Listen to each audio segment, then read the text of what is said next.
Welcome to another episode of Poetic Lines and part two of my interview with poet and editor James Cruz, who believes poetry can help facilitate personal growth by offering tools to help people slow down in a sped-up world.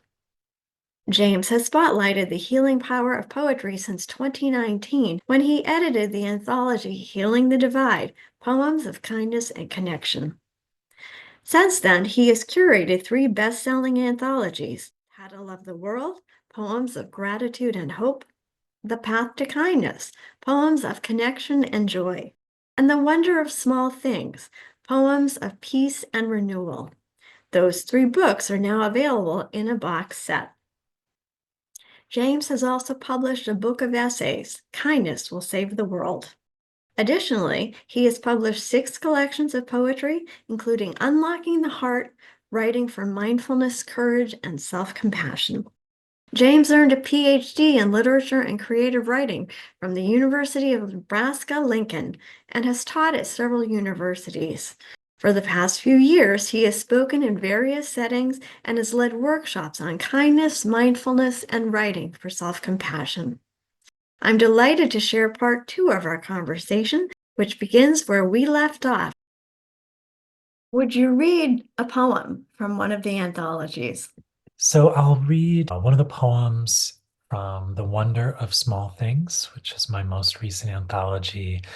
And this one is by January Gill O'Neill, and it's called How to Love. And I think this one is perfect for our conversation because it really is about re-entering the world after a hard time and reawakening to what's around us. So this is How to Love. After stepping into the world again, there is that question of how to love, how to bundle yourself against the frosted morning, the crunch of icy grass underfoot, the scrape of cold wipers along the windshield, and convert time into distance. What song to sing down an empty road as you begin your morning commute?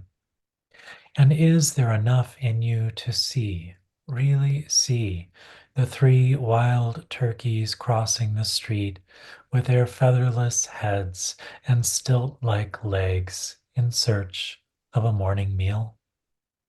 Nothing to do but hunker down, wait for them to safely cross. As they amble away, you wonder if they want to be startled back into this world. Maybe you do too, waiting for all this to give way to love itself, to look into the eyes of another and feel something. The pleasure of a new lover in the unbroken night, your wings folded around him on the other side of this ragged January, as if a long sleep has ended. That is such a gorgeous poem. A couple of lines that stood out to me were when she describes the turkeys and do they want to be startled out of this experience, and then the idea of waking up after a long sleep. Poetry puts so much into so few lines. It captures a moment, but it takes you beyond the moment and it puts you in a place where you can experience wisdom, you can experience a depth of emotion that you can't really explain, but you know all that is in those poetry lines. Absolutely. Yeah, I love the way the poet seems to be talking to herself, doing that bit of self-inquiry. Do the turkeys feel like this too? Do they want to be startled out of this moment back into the world? Mhm. Asking those really important questions, and yet it's just part of the morning commute. It's nothing special. And she is in a moment that she's maybe come back to the world. She's turning outward and saying, what do you have to teach me? What lessons are available in this very ordinary, very simple moment along my morning commute?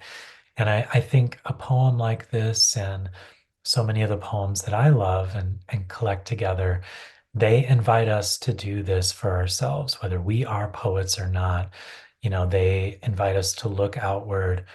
What do you see? What do you feel? What do you imagine about these three, turkeys with their featherless heads crossing the road that you have to wait for, hunker down and wait for? So it's just amazing to me, these small moments that can contain so much wisdom about how to live a life.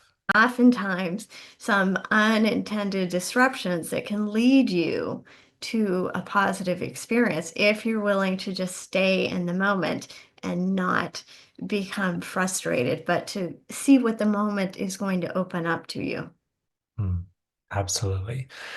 Yeah, I think in our very rushed culture and society nowadays, people moving at such breakneck speeds, it's hard to just stay put, whether we're staying with a feeling or just looking out the window, like taking the time, 30 seconds to actually do that.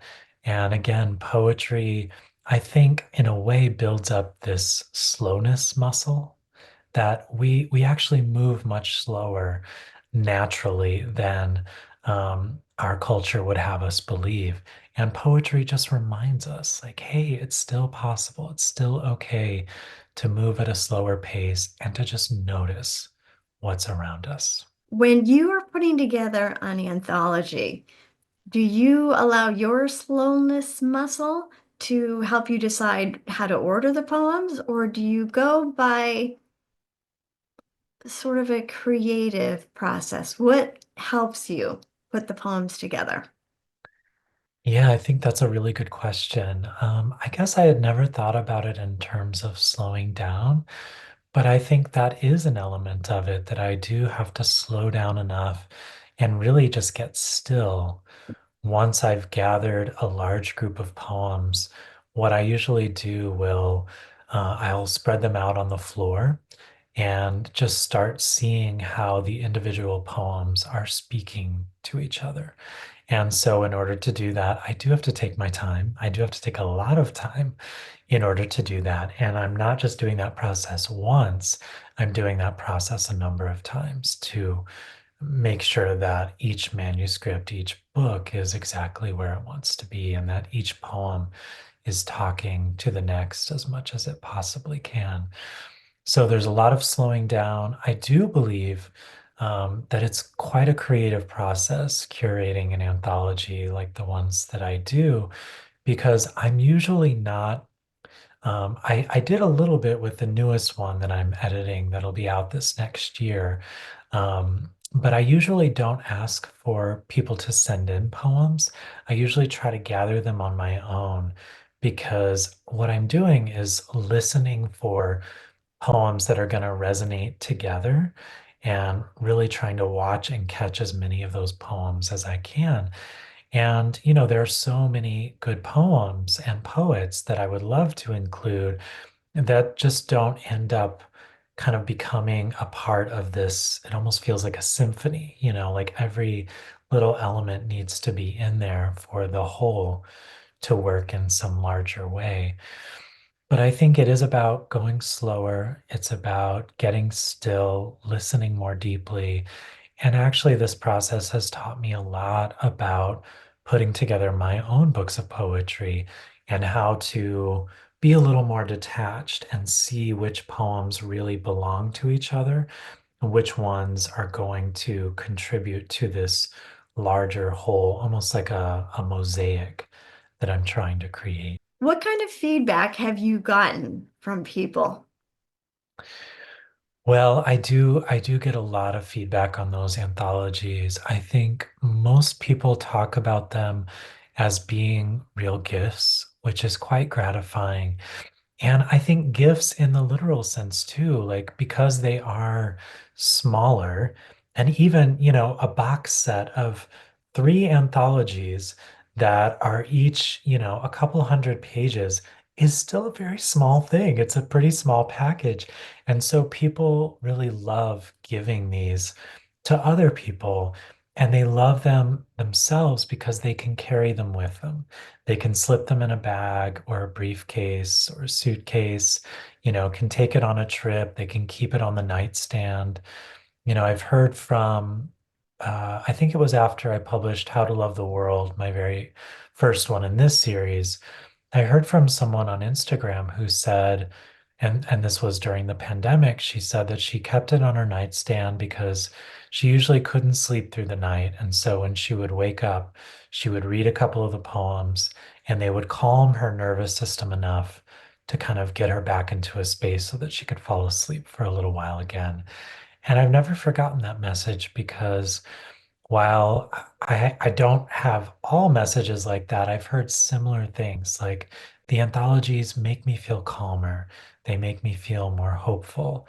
And I'm not sure how exactly I did that, except that I'm looking for the same thing in my own life. And I'm trying to find those poems that are most gonna support that. And I think what's helpful for those of us who are writers ourselves, who are creatives, is that, it's really hard to create when you're feeling anxious. And so if you can find a book, something that brings a sense of calm and centeredness, then you're going to feel much more creative. And like you were saying, you're going to be able to listen to those voices more attentively and more deeply and just be available when they come. And again, only if you're in a more relaxed and calm state. And so I think I'm always looking for poems that kind of give me that exhale feeling of like, okay, it's going to be all right. I can reattune to the calmer part of myself and maybe have a more creative response to my world around me. You mentioned your own work. Would you tell us a little bit about how you started addressing some of the topics we've discussed in your poems? Was it an organic process, or was it something that you e- examined a few times and then realized that, oh, this is a space I want to be in? Well, I think it was more of the latter, that it was something that I really examined and paid attention to. But I don't think I was really able to see that or do that as well until after the anthologies came out and I began to see which poems people were responding to, how they were responding to those poems. Because in a way, it was difficult for me to start putting out books with words like kindness, connection, gratitude, and hope in them because I'm academically trained. And those words don't often show up in academia, at least in the circles that I was going in at the time. And so putting those out there felt like a huge risk. And then once I did that, I think I began being more willing to take emotional risks in my own written work as well. And so, I have a poem about burnout in my new book. I have a poem about, trying to cut the word busy out of my lexicon so that I feel less busy, which something you all might try out there is not saying the word busy so much and seeing if you feel better, if you feel less busy, because sometimes using those words, falling back on that can make us feel more busy than we actually are. And so I began to see that poems were ways of tapping into some of the things that I was noticing about our culture and really just grief that I was feeling, or, a moment of kindness that I wanted to hold on to, or a deep moment of gratitude that came on a day when I thought, like, there's no part of me that feels grateful right now until I started sitting down, writing, and just paying attention to the world around me. So I want to bring it back around to that word usefulness that I said earlier about poetry. I really began to see the more I was sharing poems from the anthologies and then my own poems, I really began to see how useful poems were for people in their own lives. I always thought that I was just a bit of a poetry nerd, putting poems up on the walls that I needed to read, posting it on the fridge or sharing it with loved ones. So I'm not alone. And I think, many, many people are turning to poetry as sources of not just inspiration, but also almost emotional and spiritual instruction nowadays. I'm glad you mentioned your academic background because you have fantastic credentials. But when you are in the academic world, sometimes it can be very difficult to break out of the kind of analytical mindset that is encouraged in that environment. How did you do that? Well, the way that I did that, I think, was just sharing those poems with my students that I thought would most resonate with them in their own daily lives. I was always trying to show them that poetry was really just the stuff of everyday life. That it wasn't, you didn't have to have this special experience. You didn't have to lose someone necessarily in order to write a good poem. And I think many students, maybe many of us out there, think that poems have to kind of focus on the darker times in our lives. And they certainly can. And we need those poems too. But I think poems, for the most part, over the years, that focus on the light have kind of been pushed away like, oh, that's just inspirational work. That's just therapeutic work. And so the more I shared those light-filled poems that were just about small daily moments with my students, the more they opened up, the more they realized, like, oh, this is speaking to us. We can actually use a poem to process a difficult feeling, to articulate what we're going through, a difficult time. And and to hold on to the really good times, the really joyful times. I had students over and over who were like, I had no idea a poem could do this, that a poem could be just about a joyful moment with friends out having coffee. And you describe that moment so fully that the reader is just there with you. Um, so I really started with the students and just noticed their reaction, and then that gave me the fuel to keep kind of sharing poems like this, gathering poems, writing poems of my own like this. And to the point eventually where I had so much faith in those kinds of poems that I didn't really care what seemed more acceptable academically. Like I even had the English department chair at a university that I was, my last university where I was teaching. He told me that he thought I was doing work that was too therapeutic with the students.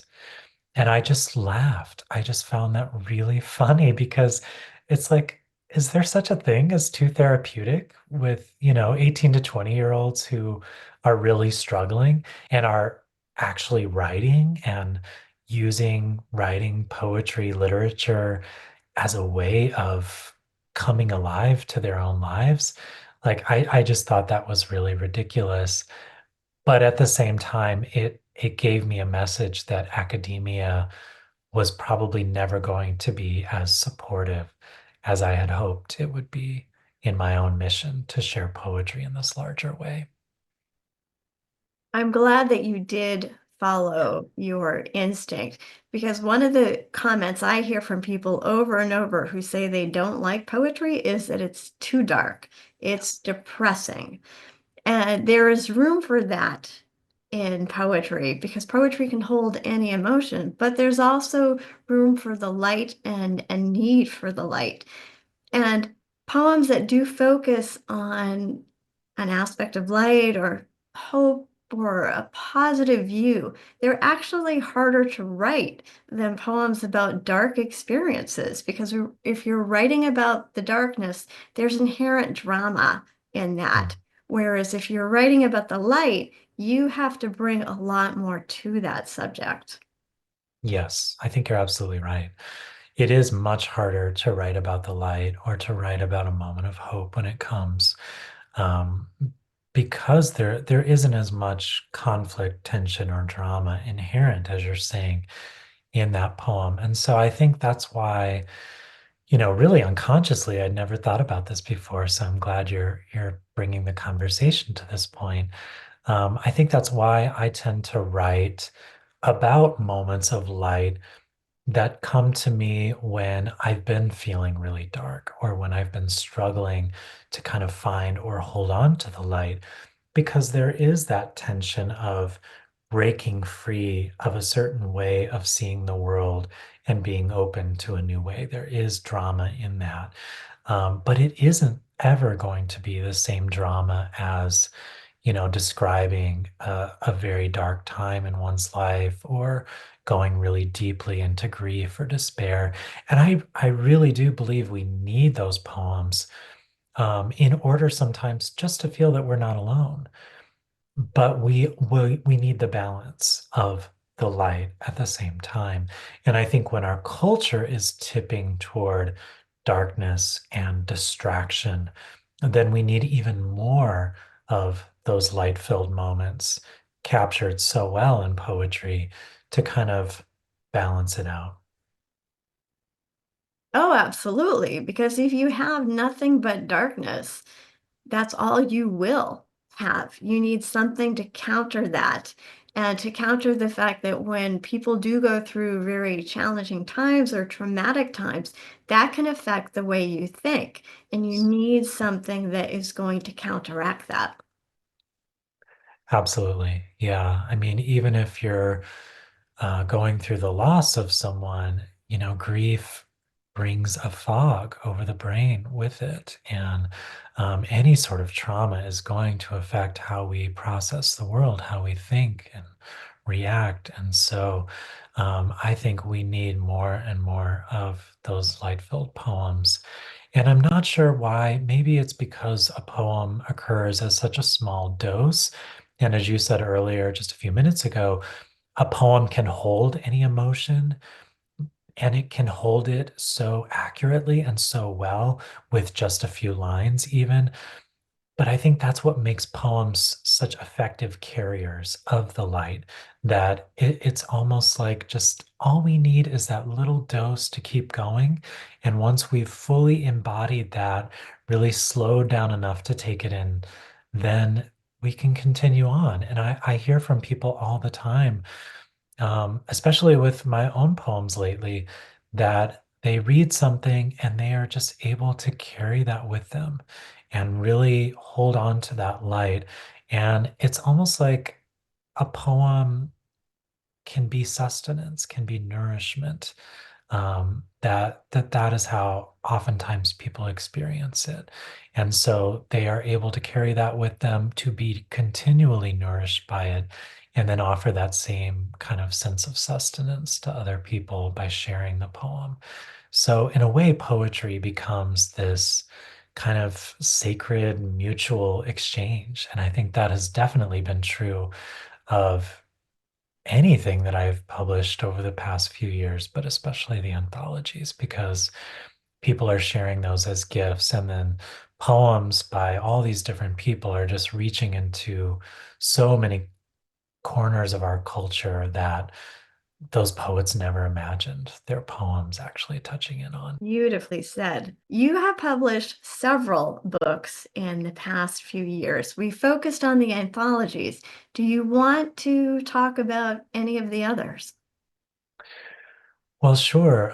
Thank you for that invitation. My most recent book is called Unlocking the Heart, and it includes poems, reflections, and writing prompts. And actually, it is divided into different chapters by themes. So there are poems for grief and loss, poems for courage and resilience, poems for gratefulness and joy. So, kind of the way we were speaking earlier about the anthologies, I wanted to offer people a way to, you can read the book cover to cover and you'll get a satisfying experience and have more of a linear experience. But if you are going through a time of loss and you need maybe some guidance through that. I wanted to create a chapter that was more focused on that. So I'm most excited about that book because I really see it as a book of poetry that's doing a lot of different kinds of work. It's offering prompts for people who want to journal, write their own poems, do whatever, write about their experience. But it also offers reflections on the poems that kind of dives into where they've come from, um, where the poems found their origins, and how I kind of came to some of those images that enliven each of the poems. So I'm really excited about that one. And then just last year, actually, I published a book of essays called Kindness Will Save the World. And I've been hearing from more people right now that they are picking up that book and are feeling really grateful for the invitation to notice those small moments, like we've been saying, of kindness and compassion when they arise throughout the day, because that book is basically a collection of just these instances of kindness that came at a time when I needed them the most. Well, I've thoroughly enjoyed this conversation, but we are almost out of time. Would you read one more poem for us? Absolutely. So, this is another one from Unlocking the Heart, and this is called Consider the Lilies. This is the unbreaking news. Today on my walk, I saw hundreds of trout lilies breaking through leaf litter, their spotted green leaves nearly translucent in the sun, pointed upward like spears, already turning the leftovers of this last difficult year into fertilizer, into food. Consider these lilies, how they'd never call themselves broken simply because they had to live in darkness and cold for months. How they don't have to be told to reach for the dappled light they know they need to bloom. I love that. They know they need to bloom. Thank you for sharing the poems you have shared today, for the work you've done with the anthologies, and all of your work. Your wisdom and your warmth make such a difference for so many people. Thank you. It's been my pleasure, Elizabeth. Thank you so much.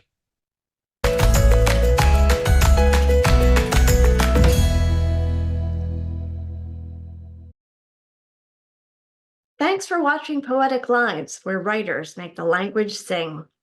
If you enjoyed this episode, come back next month for another in-depth conversation about the power and delight of language and how poetry can enhance people's lives. Have an idea about a possible topic or guest? Send me a message through my website, poeticlines.net.